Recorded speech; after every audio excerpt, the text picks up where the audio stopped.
Buddy Jared here at Thompson Hereford Farm, and as promised in my last video, I had a viewer request from another platform that wanted to see a little more of the corn crib here, and I guess for me it's just as easy to put it up on YouTube here for everyone to see. They just kind of wanted to see. Last time I did a little bit on the corn crib here, I was basically grinding feed and was trying to explain a couple things while the tractor was sitting there running, grinding feed. So I thought I'd come back and just kind of briefly touch upon it quick. They're basically asking how I did this drag feed conveyor system under the crib here.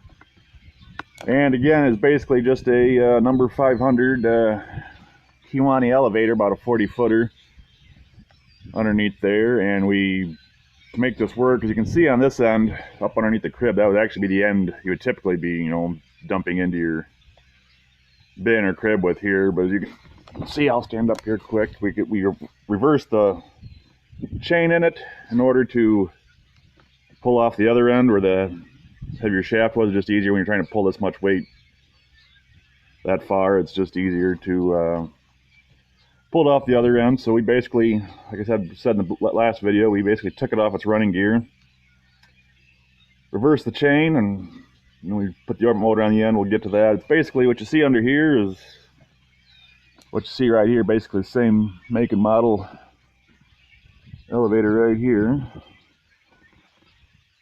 So, and again, as far as on the other end, I've got another portable drag feed that we use because the crib is 54 feet long, and like I said, the elevator I had to work with was right at around approximately 40 feet. So yeah, I've just got another drag feed sitting in the shed. I used to clean it. I can basically get all but probably about 5 batches of feed out of here without having to set the other drag feed up, so it's not too bad. Your corn will still roll and fall pretty good towards the end of this conveyor here. But just moving along, the angle irons we use, the vertical angle irons you see next to them cross channels, that's actually just repurposed angle iron running gear from the elevator that this elevator was sitting on. Basically, fortunately had enough there. We just chop saw and welder and a drill, and really didn't have a lot invested in this once we got it done, and just took a lot of work out of crib of this length.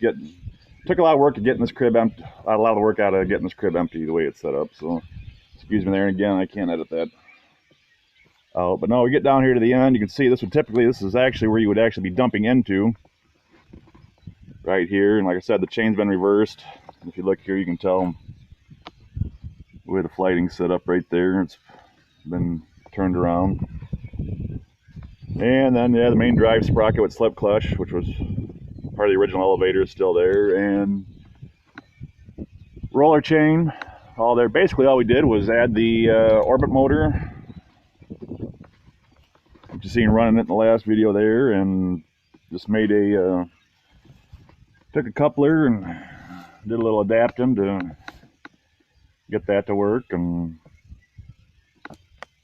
just had to do a little adapting. Kind of had to make it, one shaft was bigger than the other, so we had to weld another piece of bigger shaft to kind of get everything spliced together there.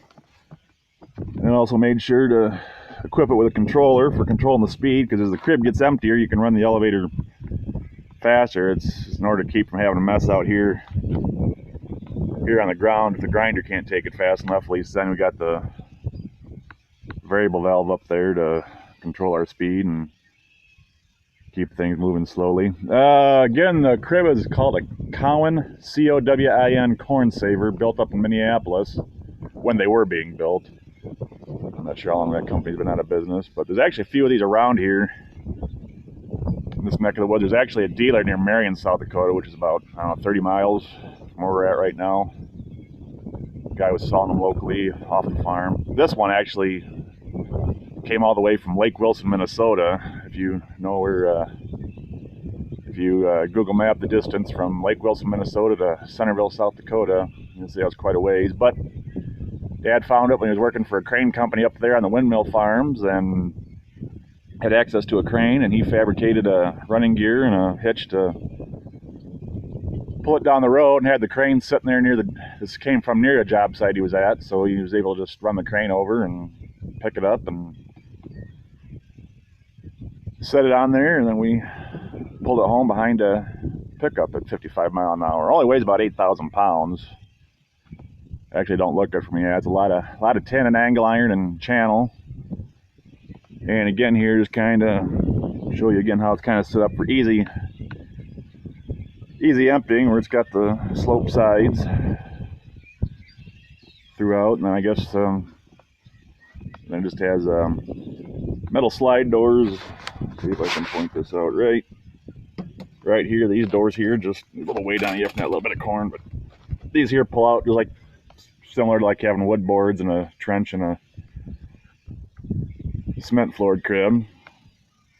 I'm trying to think what else. 54 feet long, 8 feet wide.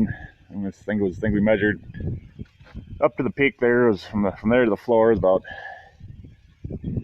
13 feet if I recall. Capacity wise, I think you could probably shell out probably 1,500 bushel by the time you've actually shelled it out. It probably holds 2,000 by volume as far as ear corn goes. And with that, I think I'd call this one good. Basically, yeah, I mean, it's all metal. I mean, it's got like all metal crib doors, that slats that go in the doors on each end. It would have actually had another door, and there's some old hinges here. What's left from the doors are missing when we got a hold of it, but they would have had a nice full solid tin galvanized door that would have swung shut and then latched to really help seal it up, and still though help it air out. And one thing about it, I mean, that's in all the years I've been using, I mean, one thing when it's nicing up off the ground like this, there's, you know, spoilage is a non-issue. You got it, you know, there's no, even over the course of a year, you know, even in a cement floored wire crib, the elements will still cause that little bit of rot on the bottom, and that's one issue you don't have with this crib here. And the biggest thing is you just kind of got to watch your flow when you're trying to run the drag feed here, the elevator here slow when you are grinding. Just kind of, if it likes to, for as narrow as it is and tall as it is, I mean, the corn really likes to come falling down once it gets a chance. Once you start, you know, once you get so much of the loose corn down, then the next wall of corn just got to be paying attention and keep it from overflow. Nothing really to plug. The biggest thing is it gets to be a little bit labor intensive, and I'm just not brave enough to put any sides. I mean, each time it hits one of them, if the elevator's running too full, I mean, it'll hit that channel there, then it just kind of screeds it off, and then it dumps it on the ground. Not a big deal, but I'm afraid I've considered putting sides on it, but my biggest fear there is then if it can't get away, then something's going to start binding and breaking and cause an issue. So I'd rather just